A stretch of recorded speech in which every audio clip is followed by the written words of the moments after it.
মানালির এটা একটা অন্যতম বিখ্যাত মন্দির, নাম হিড়িম্বা টেম্পল। এখানে ভীমের পত্নী হিড়িম্বার নামে এই মন্দিরটা উৎসর্গ করা হয়েছে। চারিদিকে ঘন জঙ্গল,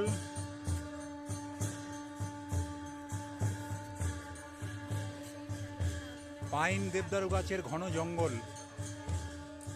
মানালির মল রোড থেকে প্রায় 2-3 কিলোমিটার দূরে এই মন্দির, খুব উঁচুতে। তবে হেঁটে আসা খুব একটা অসুবিধে নয়, হাতে টাইম থাকলে কোনো অসুবিধা হবে না। এখন মন্দিরে আরতি চলছে।